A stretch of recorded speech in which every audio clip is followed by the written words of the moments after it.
दोनों में से, कि वो सिखाता है कि आपको जिस देश में रहते हैं उस संविधान की इज्जत करनी चाहिए, उस संविधान को मानना चाहिए। तो यहाँ की बातों में कॉन्ट्राडिक्शन नहीं है ना मेरे भाई, यहाँ ब्रीच ऑफ लॉ नहीं है। टेक्निकली स्पीकिंग, टेक्निकली लेवल पे देखें आप कि अगर मैं लॉ मुझे कहता है कि आपकी सिर्फ एक शादी रजिस्टर होगी, हो गई, उसके बाद लॉ ये थोड़ी कहता है कि आप निकाह नहीं कर सकते, कि मैं ये नहीं कह सकता, अब वो मेरे पास सामने आएंगी, वो कहेंगे कि हम इसके वाइफ हैं, वो कहेंगे नहीं हम निकाह में हैं। सिंपल सी बात है, टेक्निकलिटी पे देखें, कोई लॉ नहीं ब्रीच हो रहा है। लॉ तब ब्रीच होगा जब मैं दूसरी शादी रजिस्टर करने जाऊंगा, जब दूसरी शादी रजिस्टर ही नहीं होगी। बिल्कुल, यही मतलब आप कह रहे हैं कि जो शादी करना, देखिए एक बात बताइए, एक आदमी मसलन आपकी शादी हुई है, ठीक है, आपने अपनी शादी रजिस्टर्ड करा रखी है म्युनिसिपैलिटी में, अब आप साथ में लिव इन रिलेशन में भी कर रखा है किसी के साथ दूसरे शहर में, तो क्या ये लॉ के खिलाफ है कि आपने लॉ ब्रीच किया कोई?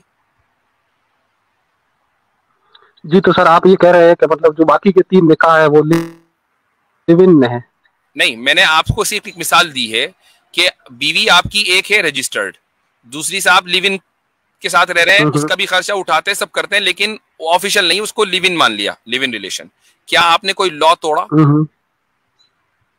सर इसके अंदर अगर देखा जाए तो ह्यूमन राइट वायलेशन तो हुआ ही है। लॉ तोड़ा कि नहीं तोड़ा? बात लॉ की हो रही है, ह्यूमन राइट्स की। लॉ टूटा ना सर, लॉ टूटा ना। कौन सा लॉ है बताइए, बताइए कौन सा लॉ है जो इस चीज को प्रोहिबिट करता है, बताइए, रेफरेंस दीजिए उस लॉ का। मतलब आप कह रहे हैं कि जैसे कि एक आपकी अगर एक शादी हुई है और वो रजिस्टर्ड है और दूसरी किसी औरत से शादी के बगैर आप लिव इन रिलेशन किए हुए हैं और उसके साथ उसको भी घर दे रखा है आपने, तो मुझे बताइए कौन सा लॉ टूटा, उस लॉ का रेफरेंस दीजिए। नहीं तो मतलब ये ह्यूमन राइट वायलेशन हुआ कि नहीं हुआ?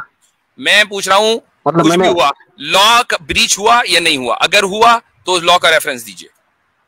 तो ये तो सर लॉ सीधा सीधा ब्रीच हुआ ना। आपने जैसे एक रजिस्टर्ड मैरिज की और आपने 3 मैरिज तो की है, लेकिन आप इनको देखिए मैं आपको समझाता हूँ कैसे नहीं हुआ।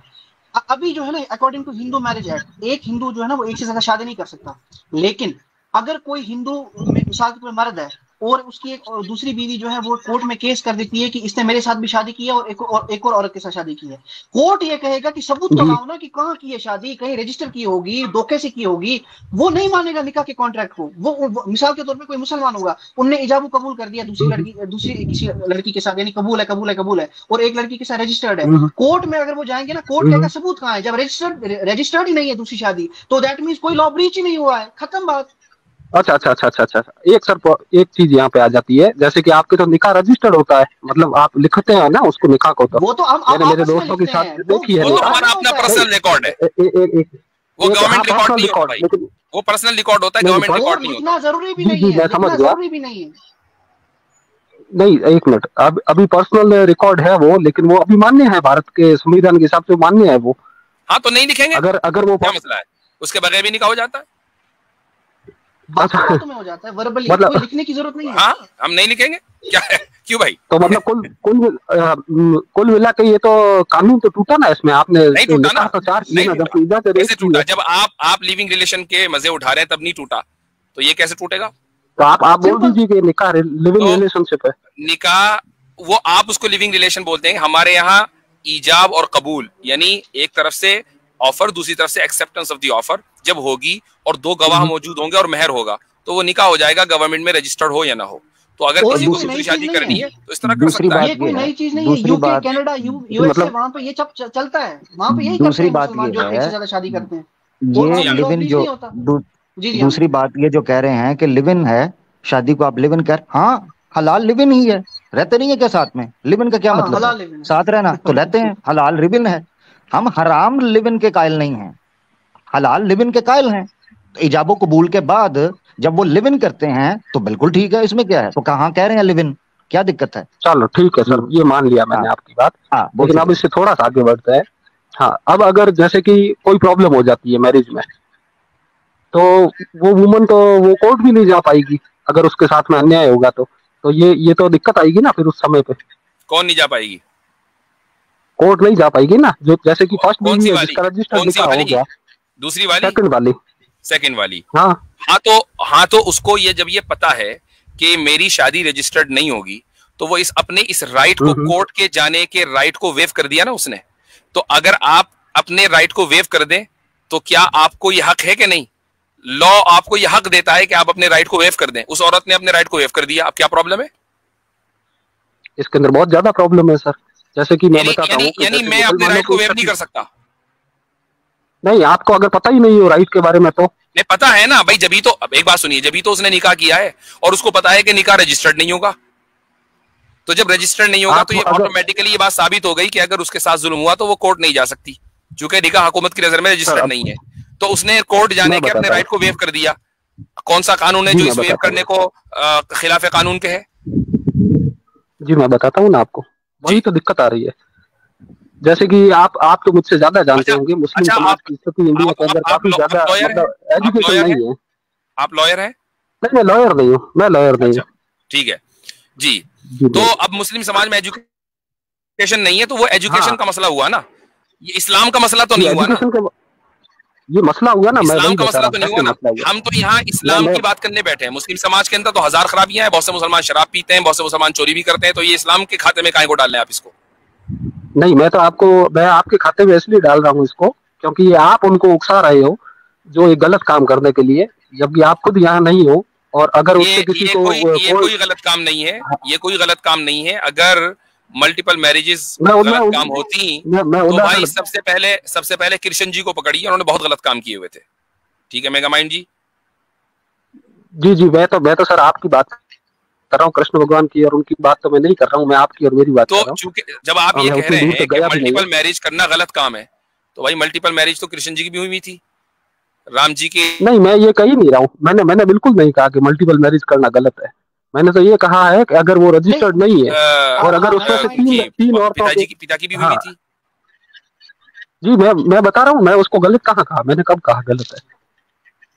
मैंने तो ये कहा है कि अगर कोई, मुझे पता है आपकी बात, मुझे समझ आ गई। सर मेरा सवाल ही नहीं आया अभी तक। एक सेकंड, मैं मुझे बता रहा हूँ, आपकी जो आप कह रहे हैं वो नारी जो है वो तो बेचारी परेशान हो जाएगी क्योंकि वो कोर्ट नहीं जा सकती। लेकिन टेक्निकली स्पीकिंग अगर ऐसा होता भी है कि उस पर कोई जुल्म ज्यादती हो रही है, फिर यहाँ पे हमारे फतवे काउंसिल होते हैं, उलमा होते हैं, वो फिर प्रेशर डालते हैं मर्द पे कि यार इसको अपना हक दो। ऐसा नहीं होता कि हमारी कम्युनिटी में उसको छोड़ ही देते हैं। तो ये लेकिन वो मैंडेटरी तो फिर भी नहीं है ना सर, मेरी बात सुनिए। उसके पास में जो मर्द है उसके पास में कानून का बड़ा हथियार है एक, कि भाई मैंने इससे मैरिज ही नहीं की है, वो उसके हक मार दे, आप क्या कर लोगे? आपके जितने भी काउंसिल है वो उनका अगेंस्ट भी खड़ा हो सकता है एक आदमी। मुफ्ती साहब ने भी वही बोला, उन्होंने कहा ये तब गलत होगा अगर उसको ये पता नहीं होगा कि मैं कल को नहीं जा सकती हूँ। अगर भाई उसको पता है तो उसका कंसेंट है, उसकी मर्जी है, फिर वो उसके साथ। अगर उसको नहीं पता है, मेरी बात सुनिए, मेरा कंसर्न ये है सर, मेरा कंसर्न ये है ही नहीं कि उसको पता है और वो जानबूझ के कर रही है तो उसकी गलती है। ठीक है, मैंने मान लिया आपकी बात, लेकिन मैं ये मान रहा हूँ कि अगर किसी व्यक्ति को नहीं पता है, किसी औरत को नहीं पता है और फिर भी वो कर रही है मुफ्ती साहब की बात सुन के, आपको ये नहीं पता, सुन लीजिए, आपको ये नहीं पता कि मुल्क का फला कानून अगर टूट गया तो मैं जेल जाऊंगा और आपने वो कानून तोड़ दिया, तो क्या आप ये कह सकते हैं कि भाई मुझे तो पता ही नहीं था? वो इग्नोरेंट आप है ना। मैं तो वही कह रहा हूँ ना, यही तो आपकी इग्नोरेंस हुई ना, ये आपकी इग्नोरेंस हुई ना। तो अब मुस्लिम समाज के, हर समाज के अंदर कुछ लोग पढ़े लिखे होते हैं, कुछ लोगों को पता होता है, कुछ लोगों को नहीं। हमने एक वैसे ही प्रिंसिपल बयान किया, सुन लीजिए मेरी बात, हमने एक ज़ाब्ता बयान किया है। अब मुस्लिम, जब वो कानून अगर आ गया, वो जो यूसीसी वाली बात, तो मुस्लिम समाज को एजुकेट करने की जिम्मेदारी हमारी है, आपकी नहीं है, वो हम कर लेंगे। ठीक है जी सर, ठीक है, चले जी, मेरी बात वही है ना। अब हम अगले कॉलर ले लीजिए, हमारे पास टाइम बहुत कम रह गया है। तो वही रहे भाई, बात वही रहे, जाना तो है ना आपने। टेक केयर जी। ठीक है, चलें जी, शुक्रिया बहुत बहुत। अच्छा, उबैदुर रहमान इनका नाम मैंने पहले ले रखा था, और हारिश अंसारी लास्ट 2 कॉलर्स हैं। जी भाई। जी अस्सलाम वालेकुम मुफ्ती साहब। वालेकुम सलाम जी। जी मुफ्ती साहब, आजकल के जो माहौल है इस्लामोफोबिक, अगर कोई मुसलमान पब्लिक ट्रांसपोर्ट से सफ़र करता है डेली, तो इस डर से कि कहीं उसके साथ मॉब लिंचिंग ना हो जाए या कत्ल ना कर दिया जाए, तो इस वजह से वो दाढ़ी कटा सकता है? नहीं, चूंकि ये एक अंदेशा है, ये कोई जरूरी नहीं है। दूसरी बात ये कि जितने लोगों की मॉब लिंचिंग हुई, क्या सब दाढ़ी वाले थे? नहीं। तो फिर ये महज अंदेशा है। ऐसा तो नहीं है कि हर दाढ़ी वाले की मॉब लिंचिंग हो रही है। ये जितने लोगों की मॉब लिंचिंग हुई वो दाढ़ी वाले थे, इसलिए इसकी कोई गुंजाइश नहीं है। और एक और बात मैं अपने यूथ से कहना चाहूंगा, एक सेकंड मेरे भाई, कि सरदारों से कुछ सीखें। जो सिख कम्युनिटी है ना, उनके साथ क्या वो कुछ दुनिया की किसी भी कोने में चले जाएं, पगड़ी और दाढ़ी कभी नहीं काटते। हाँ, इल्ला माशाल्लाह कोई एक इक्का दुक्का होगा, सीखिए कुछ, डरने की बात नहीं है, डरना इसलिए। जी माशाल्लाह। ठीक है भाई। जी मुफ्ती साहब, और ये जैसे मॉब लिंचिंग के केस में जो मर गया, तो इसका दर्जा और जो शहीद जंग में शहीद हो गया, उसके दोनों के दर्जे में क्या फर्क होगा? मतलब दोनों में फर्क है। जंग का शहीद बहरहाल दुनियावी और उखरवी दोनों एतबार से शहीद होता है, और ये शहीद उखरवी एतबार से शहीद है, दुनियावी एतबार से शहीद नहीं है। तो शहीद को जो दुनिया में प्रोटोकॉल दिया जाता है वो उसको प्रोटोकॉल नहीं।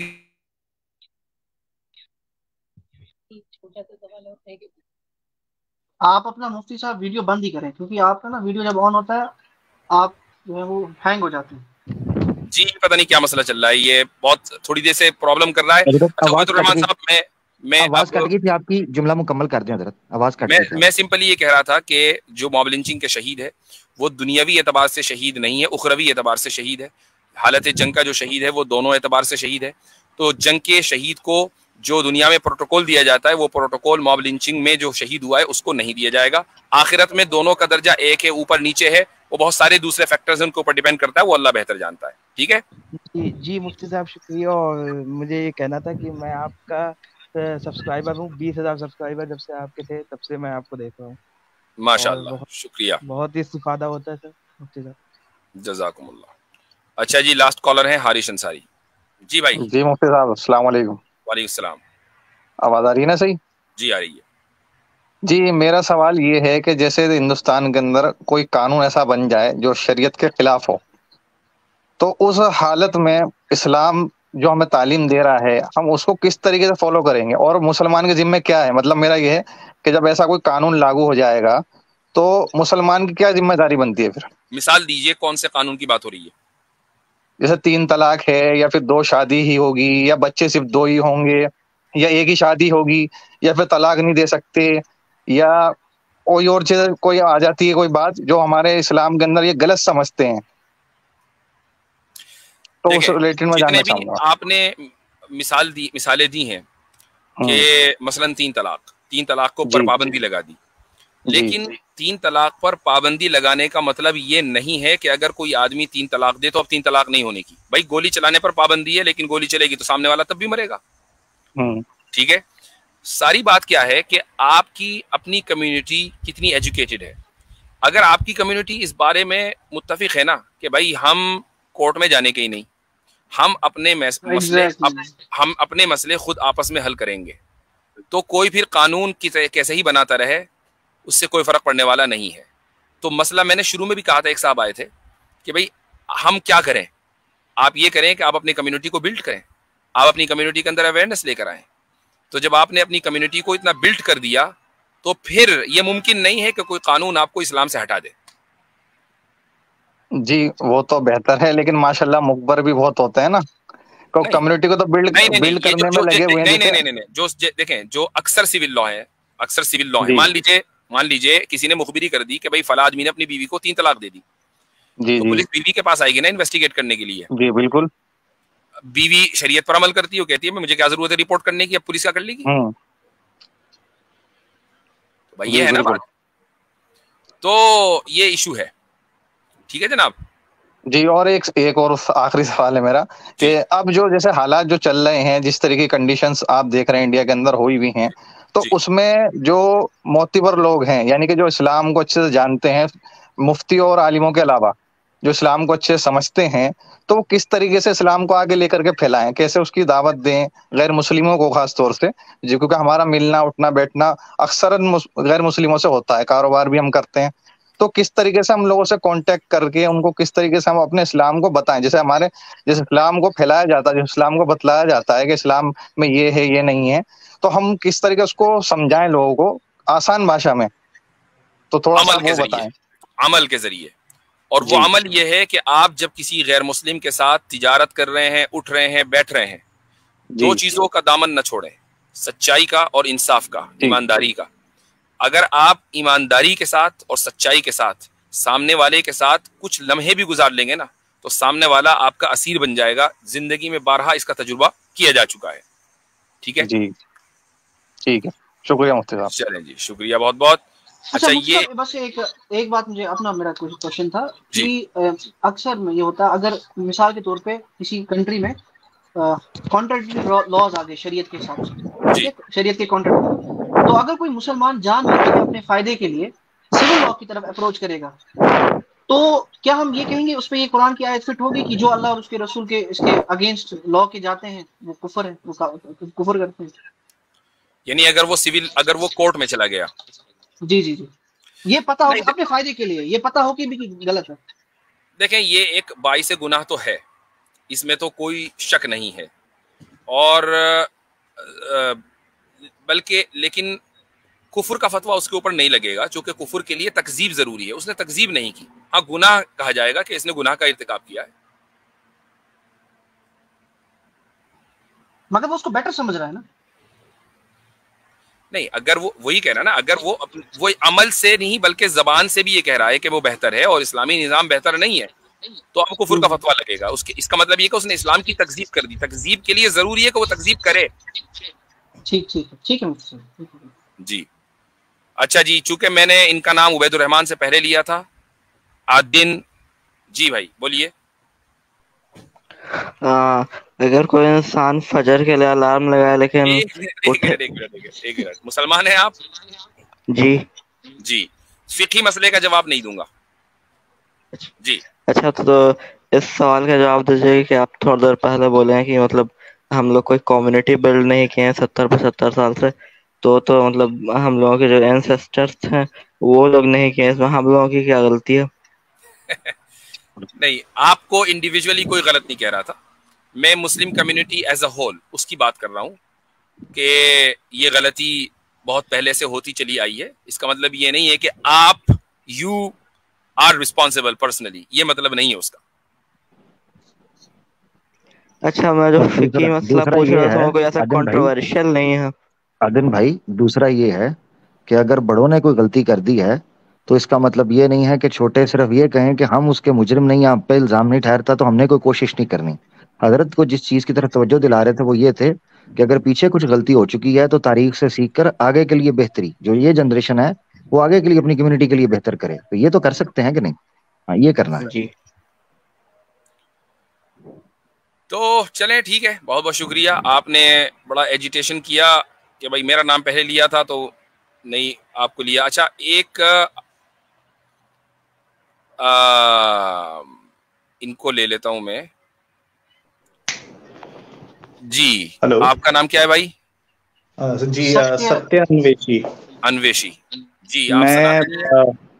हाँ सर, मैं थोड़ा सा बता देता हूँ मैं आपकी स्ट्रीम पे क्यों आया हूँ जी। 2 दिन पहले शायद आमिर हक साहब की स्ट्रीम पे मैं गया था, एक सवाल पूछ लेंगे तो उन्होंने कहा कि उसके लिए वो जवाब शायद आपसे बेहतर मिल सकेगा। तो सवाल लेकिन मेरा अभी आपकी स्ट्रीम से थोड़ा सा हटके हो रहा था, और आपके अभी पिछले 3-4 सवालों से मेरे दिमाग में और सवाल आया था, तो अगर इजाजत हो तो मैं वो कर लीजिए। एक सवाल की इजाजत है जी। हाँ, एक ही सर, एक ही जी। जैसे आप अभी बता रहे हैं कि यूसीसी अगर आता है तो एक शादी रजिस्टर की जाए और बाकी ना रजिस्टर करें, और आप ये कह रहे हैं कि अगर ट्रिपल तलाक होता है आप दे सकते हैं लेकिन अगर रिपोर्ट नहीं होगा, तो ये थोड़ा सा लोगों को भड़काने वाली बात नहीं हुई सर? नहीं, कि देश के लोगों को कैसे तोड़ सकते हो?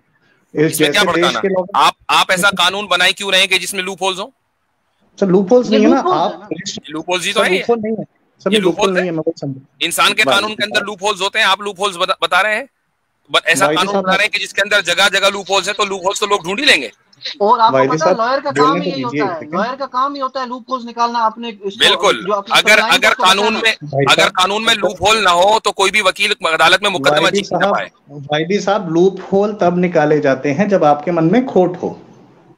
तो आप ये कह रहे हैं कि वकीलों के जितने भी वकील हैं, चाहे वो किसी भी तरफ से मुकदमा लड़े, उनके दिल में खोट होता है, क्योंकि वो कानून के अंदर लूप होल्स निकाल रहे हैं, अपने क्लाइंट को बचा रहे हैं।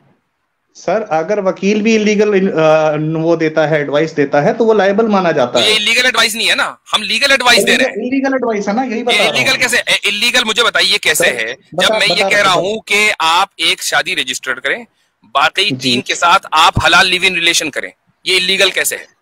बताइए। लिव इन रिलेशनशिप आज की डेट में शादी के बराबर माना जाता है। मैं आपको, अगर आप निकाह और लिव इन को बराबर मानते हैं तो मैं चुप हो जाता हूं। रेफरेंस में हम उसको हलाल लिव इन रिलेशन मानते हैं। अब आप मुझे बताइए, मुझे बताइए कि क्या एक आदमी मल्टीपल औरतों के साथ लिव इन रिलेशन कर सकता है या नहीं कर सकता, ये मुझे बताइए। सर मैं वही बता रहा हूं, आप एक आदमी बोल रहे हैं, मैं एक मैरिड आदमी की बात कर रहा हूं। एक मैरिड आदमी लिव इन रिलेशनशिप में नहीं रह सकता।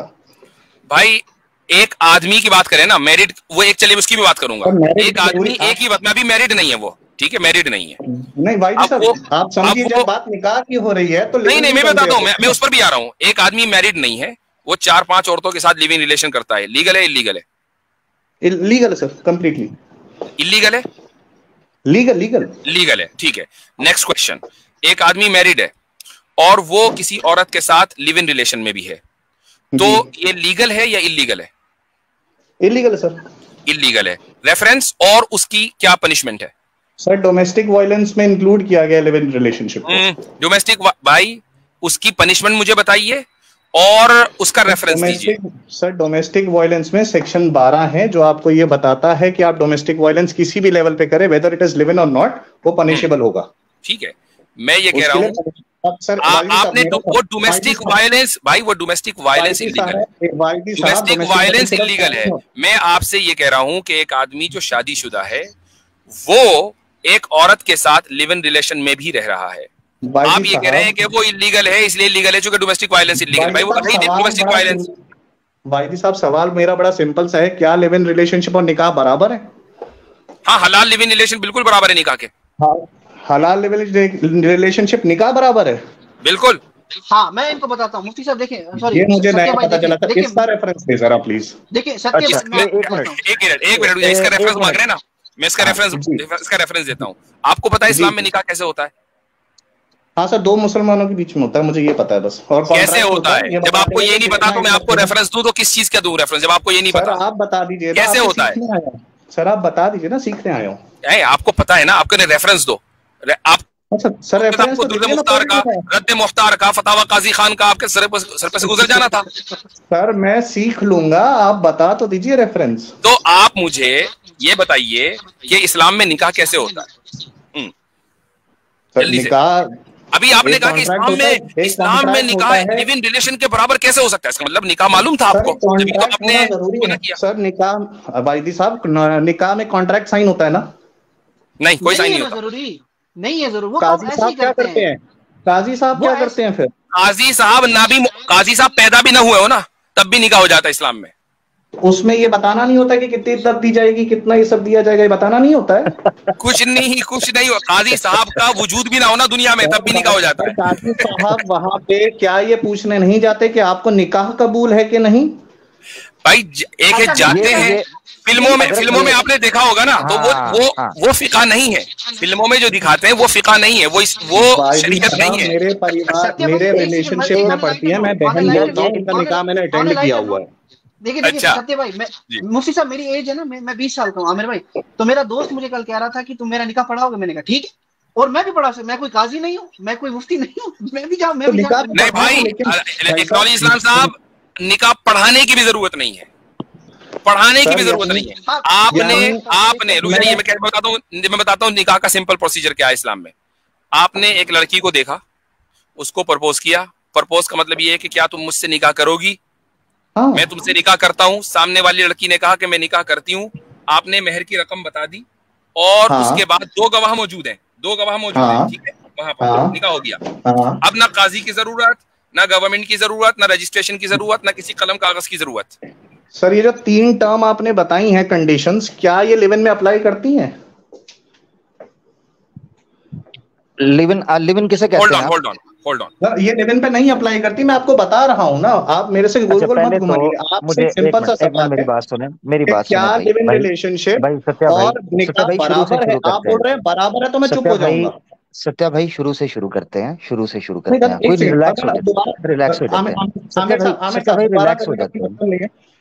रिलैक्स हो जाते हैं। सत्या भाई कोई बात नहीं, सत्या भाई परेशान, आपने मुझे उल्टा सीधा बोला, मैं यहाँ पे नहीं बोलना चाह रहा था। सत्या भाई गुस्सा नहीं, सबसे पहले गुस्सा खत्म करना है, रिलैक्स होना है, पानी पिए, take a deep breath, exhale, inhale, relax. अब मेरी सुन लें। सबसे पहले मुझे ये बताएं, डोमेस्टिक वायलेंस का सेक्शन 12 आपने इस्तेमाल किया, ठीक है? वहां कहाँ लिखा हुआ है कि लिव इन जो है वो डोमेस्टिक वायलेंस के अंदर आता है?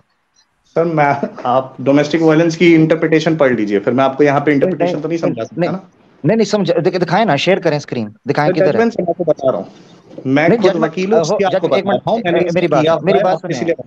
नहीं सत्या भाई, देखें आप फिर इस तरह करते हैं, फिर आप कहते हैं जी मुझे निकाल देते हैं। तो आप देखें, आपने डोमेस्टिक वायलेंस सेक्शन 12 की जो है ना वो टर्म जो है कॉइन कर दी इधर। वो मैंने जाके पढ़ा, खामोशी से आपकी बात सुन रहा था, मैंने जाके देखा वहां लिव इन का ताल्लुक ही कोई नहीं है दूर दूर तक। Point number 1।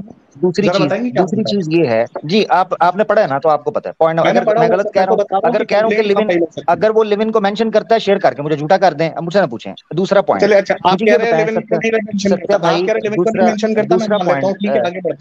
सत्या भाई दूसरा पॉइंट, थैंक यू सत्या भाई। दूसरा पॉइंट ये है कि अगर आपके सामने दो कानून रखे जाएं, एक सनातन धर्म का, सवाल ये नहीं है, मुझे माजिदी साहब ने ये बोला कि सत्या भाई मुझे भी तो सुन लें, सत्या भाई मुझे बोलने तो दें। सत्या भाई मेरा रिलेशनशिप निकाह बराबर है, ये बात सच मान रहे हैं आप लोग? सत्या भाई अधिकार मेरा है बात करने का, या मुझे बता दें, मैं खामोश हो जाता हूँ, मैं चला जाता हूँ। मेरा है, जवाब कुछ और आ रहा है, आपसे वो रिक्वेस्ट कर रहा हूं। मेरी बात सुने, आप उनसे भी कीजिएगा, मुझसे तो सुन लें कुछ। मैं क्या करूं अब, मैं खामोश हो जाऊं ना, बोलूं? सवाल का ही प्लीज जवाब दीजिए ना। अब आप मेरे से बात करेंगे दो लॉ का कॉन्फ्लिक्ट, मैं दो लॉ के कॉन्फ्लिक्ट में नहीं जाना चाह रहा। सत्या भाई सुन लेना मेरी बात की, सुन लें। एक लॉ मौजूद है जो ये कहता है सनातन धर्म का कि आप एक से ज्यादा शादियां कर सकते हैं, और एक लॉ ये कह रहा है कि आप एक से ज्यादा शादी नहीं कर सकते, इलीगल है। तो सनातन धर्म के लॉ को आप मानेंगे या आप इंडियन कॉन्स्टिट्यूशन को मानेंगे? पॉइंट नंबर 1 मुझे ये बताइए। इंडियन कॉन्स्टिट्यूशन को मानेंगे? जबरदस्त। अब रुकिएगा, स्टेप बाय स्टेप। यानी आप सनातन धर्म के लॉ को रिजेक्ट करके इंडियन आमिर साहब मुझे मुकम्मल तो करने दें। सवाल से क्या लेना देना आमिर साहब? मैं लेके आ रहा हूँ, मैं लेके आ रहा हूँ, निकाह और लिव इन बराबर है। आ रहा हूँ ना यार, लेके आ रहा हूँ। सुनना है कि तुझे म्यूट करूं पहले? सुनना है तूने? चुप करके सुनना है? अरे तुम्हें बोलने जलेबी इंसान बनना। नीचे बैठ, क्या तमाशा यार। हजरत की सीन के अंदर छोड़, इनको जलेबी याद आती है आमिर भाई। शोर शराबा डाला हुआ है, इंसानों की तरह कह रहा हूँ भाई, मेरी सुन ले। उसको इज्जत रास ही नहीं आ रही भाई, सुन लेना जरा, क्या हो गया यार? जो बंदा आता है शोर ही डाल देता है आप लोगों का। अब मेरी बात सुने, ये मेरे आपके सवाल से क्या ताल्लुक है मैं आपको बता देता हूँ। ताल्लुक मेरा भाई ये है कि इस एक तरफ इस्लाम का कानून है, आपने ये कहा कि कानून की वायलेशन हो रही है, और जब मुफ्ती, अब मेरा सुनना जरा, ये सवाल का ताल्लुक क्या था मुफ्ती साहब के आर्गुमेंट के साथ? आपने कहा कि आप ऐसी बात कर रहे हैं जो कानून को वायलेट कर रहा है। तो मुफ्ती साहब ने कहा कि आपके कानून के अंदर लूप होल्स मौजूद हैं, ये कहा मुफ्ती साहब ने। तो कानून को वायलेट किया जाएगा उन लूप होल के जरिए से। आप कानून ऐसा क्यों बनाते हैं? उस पर आपने कहा कि नहीं जी कानून वायलेट हो रहा है, ये नहीं होना चाहिए। मैं आपको बता रहा हूं कि सनातन धर्म के मुताबिक भी इंडियन कॉन्स्टिट्यूशन वायलेट हो रहा है। इंडियन कॉन्स्टिट्यूशन सनातन धर्म के लॉ को वायलेट करता है। ये था मेरा सवाल का ताल्लुक। अब आपको समझ आया मेरा सवाल का ताल्लुक क्या था? अब आ जाते वापस जो मैं आपसे पूछ रहा था। तो मैंने आपसे पूछा है कि एक तरफ सनातन धर्म का लॉ हो और एक तरफ इंडियन कॉन्स्टिट्यूशन हो, आप किसको मानेंगे? आपने कहा मैं इंडियन कॉन्स्टिट्यूशन को मानूंगा। तो आपको यह मानना पड़ेगा कि सनातन धर्म के मुताबिक पिछले जितने देवी देवताओं ने एक से ज्यादा शादियां की हैं, सब ने गलत किया है। आपको यह बोलना होगा। और अगर आप कहें कि नहीं जी उन्होंने उस टाइम पे ठीक किया था, अब ठीक नहीं है, तो इसकी logical, rational, medical, scientific, religious, moral reason देनी है कि आज के टाइम के अंदर क्यों जरूरी नहीं है। ठीक है मेरा भाई? तो ऐसे शोर ना डालें, आपकी बड़ी मेहरबानी। सबको हक है बात करने का। मैं आमिर भाई एक बात सत्य भाई मैं करूंगा, उसके बाद फिर आप सत्य भाई आप बोलना। मुफ्ती साहब होता क्या है, मैंने लास्ट टाइम पढ़ा था लूप होल, मैं आपको समझाता हूँ लूप होल क्या होता है। इंडियन कॉन्स्टिट्यूशन के अकॉर्डिंग अभी हिंदू जो है ना, जो हिंदू अपने आप को बोलता है, वो नहीं कर सकता शादी एक से ज्यादा। धर्मेंद्र जी ने 2 शादियां की हैं, जो बहुत बड़े स्टार हैं। उन्होंने अपना जो है ना ऑफिशियली रिलीजन चेंज कर दिया, उसको डॉक्यूमेंट्स में इस्लाम कर दिया। उन्होंने 1 से ज्यादा बीवी रखी, लेकिन है वो हिंदू, मतलब प्रैक्टिसिंग वो हिंदू है। मैं जवाब दे दूं? ये होता है लूप होल, और ये कोई गलत नहीं है, ये लूप होल है। सर मैं जवाब दे दूं? उसको हाँ, अब आमिर भाई का भी देना है, और फिर इसका पहले मेरे सवाल का जवाब एक सेकंड के लिए दे दीजिए कि क्या लिव इन रिलेशनशिप और निकाह बराबर है? हलाल लिव इन रिलेशनशिप और निकाह बिल्कुल बराबर है। हलाल रिलेशनशिप के डेफिनेशन बताएंगे सर एक सेकंड के लिए? हलाल इजाबो कबूल के बाद हो, इजाबो कबूल के बाद महर अदा करने के और वलीमा। सुने जरा, अब सुनना है, खामोशी से सुनना है, खामोशी से, खामोशी से, खामोशी से। तुम्हारी चर सुन रहे हैं, खामोशी से। जब सब इज्जत से तुम्हें मौका दे रहे हैं तो बीच में टोका ना करो मेरा भाई। इजाबो कबूल का मतलब ये है, हजरत ने बता दिया, इजाबो कबूल हो यानी दोनों के कॉन्सेंट हो। नंबर 2 महर अदा हो, हजरत ने बता दिया, 2 गवाह मौजूद हों और उसके बाद वलीमा अदा किया गया हो। वेरी गुड जी, अब बोलो आप।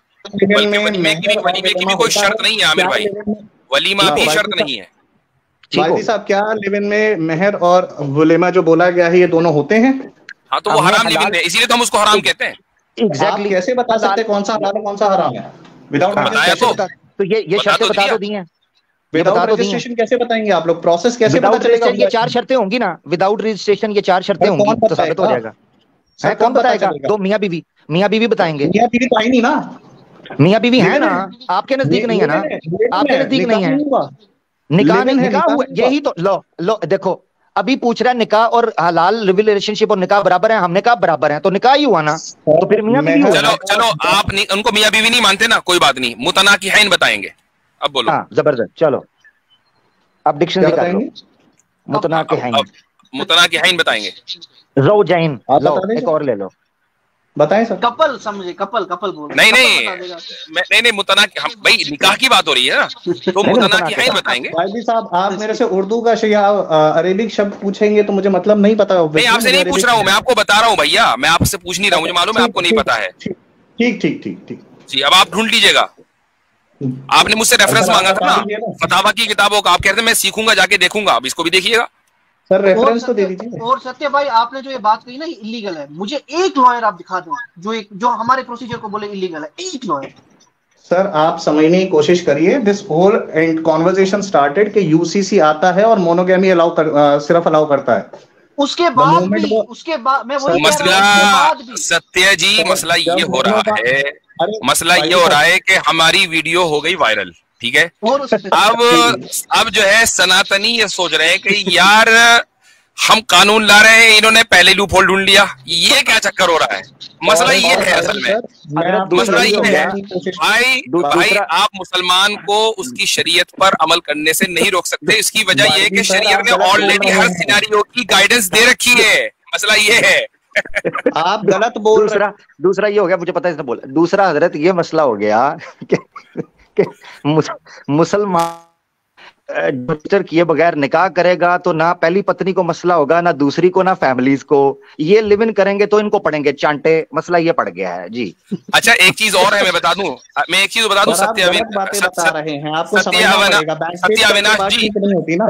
सत्य अविनाश जी, आई डोंट नो अवनीश कौन है। सुन लीजिए, अब मेरी बात एक वो सुन लीजिए। अगर यूसीसी नहीं आता ना तो ऑलरेडी मुसलमान लेस देन 1%, बल्कि 0.1% होंगे जो शायद पोलिजनी करते होंगे।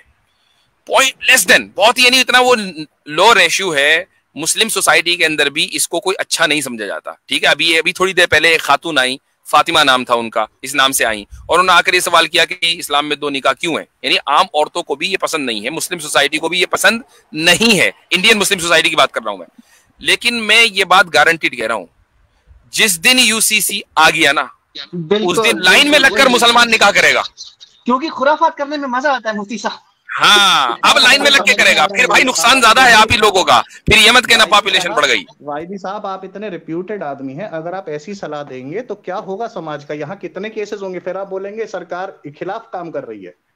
कोई इसमें हमने अब आपको ये तो हमारा एहसानमंद होना चाहिए कि हमने पहले ही लूप होल बता दिया आपको, और अभी कानून नहीं बना। तो जब आप कानून बनवाए तो लूप होल से पाक बनवाइएगा, ठीक है। मैं आपको बता सकता हूं हजरत, इनके लिए भी मसला, इनका भी मैं मसला हल कर देता हूं हजरत, कि इनकी आपने जो मसला बताया है, यकीन करें इनको चाहिए कि super chat, PayPal, UPI, Patreon और न जाने क्या क्या आप पर निछावर कर करके वार दें। उसकी वजह बताता हूं भाई। इनके धर्म के अंदर भी मौजूद है कि पत्नी की मौजूदगी में संतान उत्पत्ति या फिर अकेलेपन में थोड़ा सा मौज मस्ती के लिए नियोग किया जा सकता है। तो आपने ऐसा लूप होल बताया है कि सनातन भी उस पर अश कर उठे हैं। क्या कहने?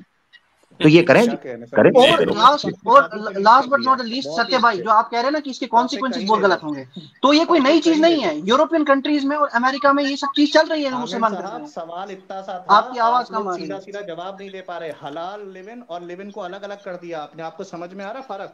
आपको समझ आ रहा है कि हमने अलग अलग कैसे किया है? अच्छा एक मिनट, आप बोल रहे हैं लिव इन अलाउड है, लेकिन उसके आगे हलाल लगा के जो टर्म्स एंड कंडीशंस आप लगा रहे हैं वो निकाह की हैं। आपको समझना पड़ेगा। तो यही तो बता रहे हैं, आपको भी समझना पड़ेगा। अब फर्क समझे, देखें, एक निकाह होता है और एक होता है लिव इन, जिसको आप टर्म लिव इन बोल रहे हैं, हराम लिव इन जिसे हम कहते हैं।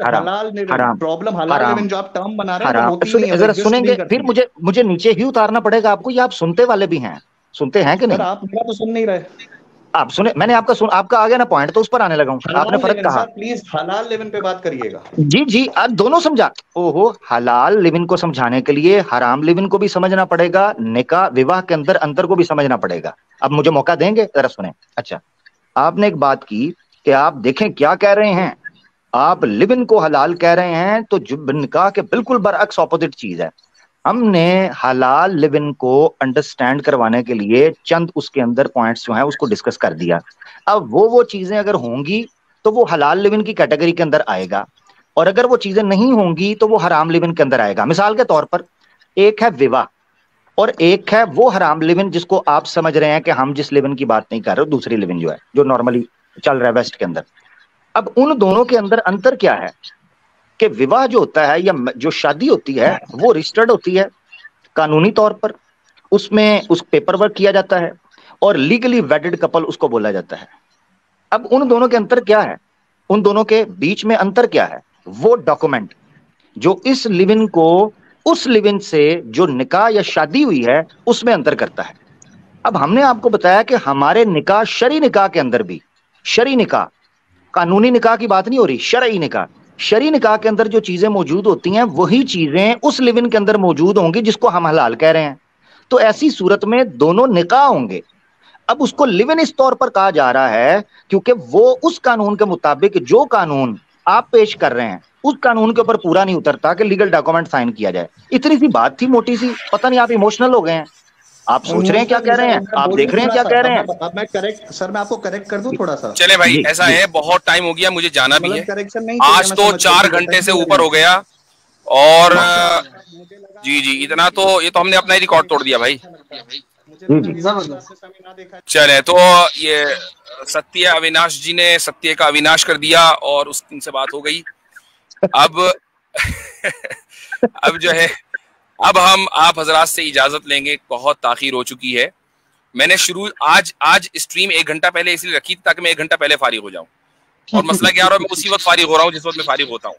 चले ठीक है, बहुत बहुत शुक्रिया आमिर भाई, आप आए। एक्नॉलेज इस्लाम साहब, आपने शुरू से साथ दिया, और हमारे शुरू में हबीब नदवी भाई भी आए थे और आतिफ रियान वगैरह सब आए। जज़ाकुमुल्लाह खैरन। तमाम हाज़रीन का शुक्रिया, और इंशाअल्लाह अगले हफ्ते किसी वक्त मुलाकात होगी, इतवार को नहीं होगी, तो मैं ये पहले ही बता रहा हूँ। और हमारे वो भाई जो बड़ा गुस्सा करते हैं, वो समझते हैं कि यार ये मुफ्ती साहब अगर स्ट्रीम नहीं कर रहे तो इन्हें चैनल बंद कर देना चाहिए, उनके लिए भी पैगाम है कि गुस्सा ना होना इस मर्तबा, ठीक है। चले ठीक है, अस्सलाम वालेकुम व रहमतुल्लाह। अस्सलाम व रहमतुल्लाह।